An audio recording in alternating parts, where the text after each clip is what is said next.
Glória a Deus. Te convido a abrir a palavra do Senhor no livro de 1 Coríntios, capítulo 10, versículo 13. Louvado seja o teu nome, Senhor.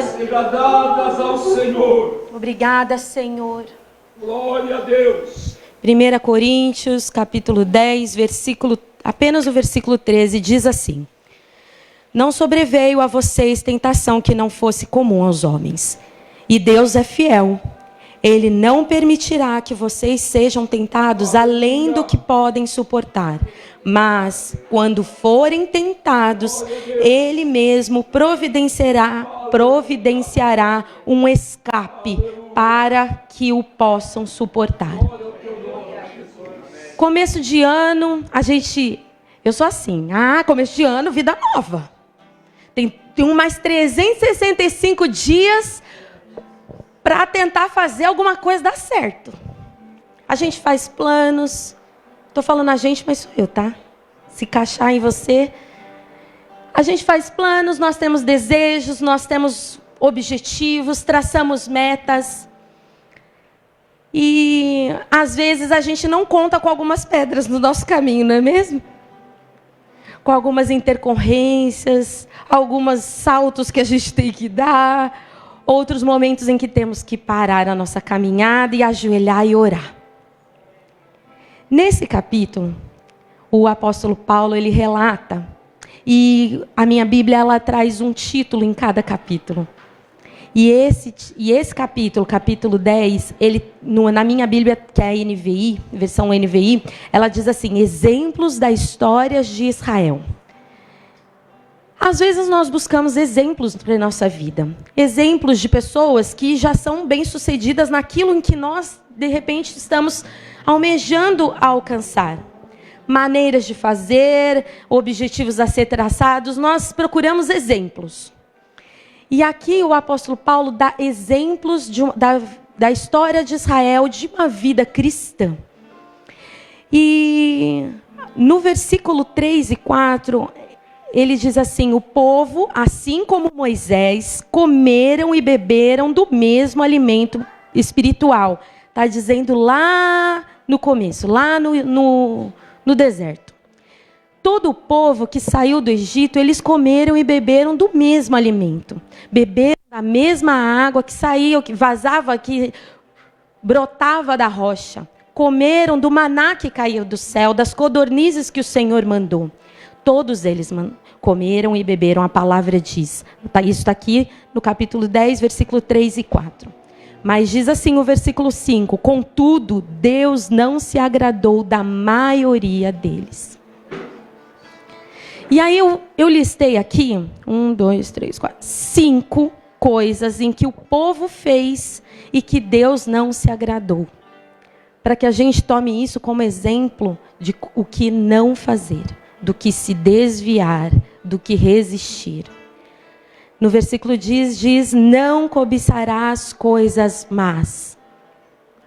Talvez a gente é muito influenciado pelas coisas que a gente vê, pelas coisas que a gente ouve, e a gente talvez desvie o nosso foco e cobice, queira, deseje algo mal, algo que não é da vontade do Senhor. Que nesse ano você possa acertar, orar ao Senhor: Senhor, leva os meus pensamentos, todos eles, à obediência de Cristo. Versículo 7 diz: não sejam idólatras. Irmã, mas eu não tenho imagem nenhuma na minha casa, eu já sou convertido, já sirvo ao Senhor. Idolatria não é só isso. Você pode estar idolatrando seus pais, seus filhos, seu esposo, sua esposa, seu trabalho. Ou a bênção que você recebeu, que tanto orou, você pode estar idolatrando ela. Não que não haja idolatria entre nós. Somente o único a ser adorado seja o Senhor Jesus. No versículo 8 diz: não pratiquemos a imoralidade. É tão fácil hoje em dia a gente se desviar.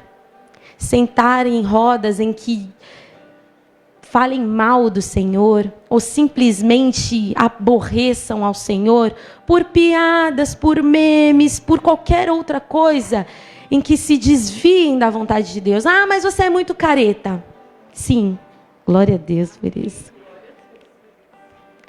E que isso seja um testemunho aonde você for, na sua casa, que não tem todo mundo ainda aos pés do Senhor, que isso seja um testemunho para o Senhor.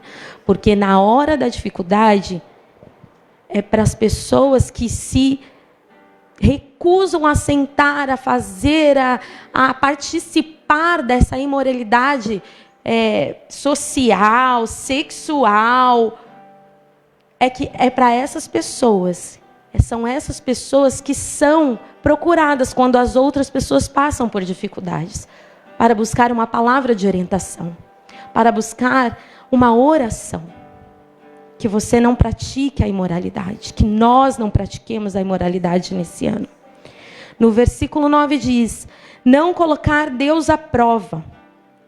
Eu acho que você já viu alguém falando, Deus, olha o dedinho. Eu declaro, eu profetizo, não é errado você profetizar, a palavra diz isso. Mas é errado você colocar o nosso Deus, o Deus dos deuses, o Senhor dos senhores, Rei do universo, contra a parede. Quem somos nós? Deus. Eu já determinei para o Senhor fazer isso. O que está acontecendo, Deus? Que o Senhor não está me obedecendo? Quem somos nós? Que ousadia é essa? Eu acho que Deus tem, assim, um parênteses. Eu acho que Deus tem um muito bom humor. Sério. Porque senão ele vai fazer assim, acabou. Olha lá, coitada dessa pessoa. Olha lá ela. Olha lá. Gente, misericórdia. Não coloquemos o nosso Deus à prova.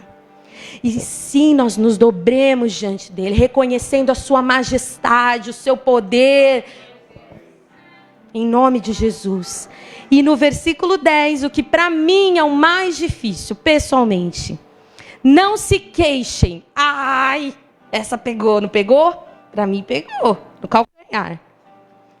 Como é difícil a gente não reclamar. Como é difícil a gente não se queixar pelas coisas que a gente não tem e queria ter, pelas coisas que a gente tem e não queria ter, pelas coisas que a gente, sei lá, qualquer coisa, às vezes tudo.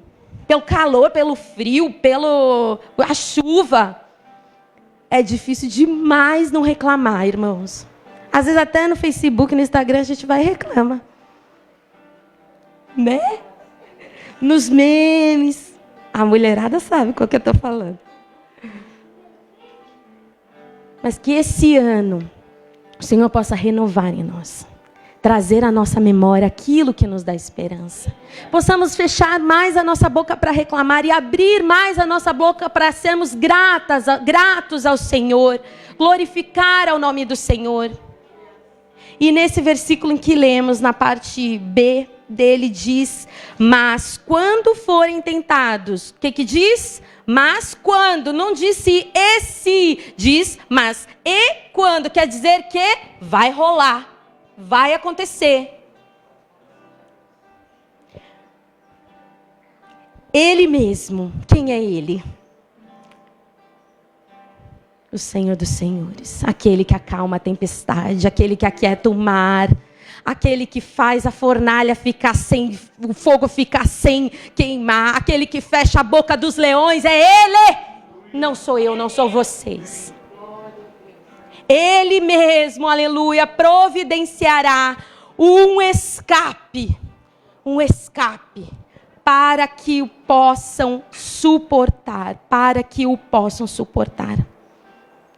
Quando perdemos nossas forças, quando estamos cansados, quando pensamos em desistir, quando pensamos que não ter mais saída em qualquer situação, clame a Deus. Ele é o nosso escape. Ele é o nosso escape. E eu queria dar um testemunho. Não sei se as pessoas envolvidas lembram. Há algum tempo atrás, nós estávamos ainda lá na garagem. Estávamos desmontando. O culto já tinha terminado, fazia bom tempo que a gente gostava de falar. A gente ficava até de madrugada na casa dos pastores. Se eles não fossem crentes, eles botavam até a vassoura atrás da porta para a gente ir embora. Mas não botavam, não. A gente estava desmontando, já estava tudo desmontado. E olha que o pastor não deixava a gente desmontar muito bem. A gente não, mais ou menos, a gente estava empilhando as cadeiras e tudo mais. Era uma sexta-feira à noite. entre sexta e sábado. Do nada, da visão, lembra? Do nada, começou a tocar um louvor nas caixas. Se você já me ouviu falar aqui da outras vezes, se você não ouviu, volta a alguns cultos. Deus fala comigo nos louvores. Falei, pastor, deixa eu ouvir o que é. Que louvor é esse? Eu nunca tinha ouvido esse louvor. E o nome do louvor é Escape. Escape. Falei, isso é uma direção para nós, como igreja. Porque logo depois a gente conseguiu esse lugar. Começaram as obras. Começou um novo tempo da Igreja Genuína em Osasco. E muitas das vezes nós pedimos ao Senhor, Senhor, nos dê o escape. Vocês, as pessoas que não estavam na garagem, estão agora aqui conosco. Vocês são um escape, talvez, da nossa dificuldade de fazermos tudo sozinho. Talvez você venha para cá buscando escape. Você encontrou porque Jesus está aqui. Deus tem um escape para nós. Quando parece que não vai dar mais, que a água já está por aqui e você vai afundar, Deus é o nosso escape. Deus é o nosso escape. Ele mesmo providenciará um escape. Louvado seja Deus.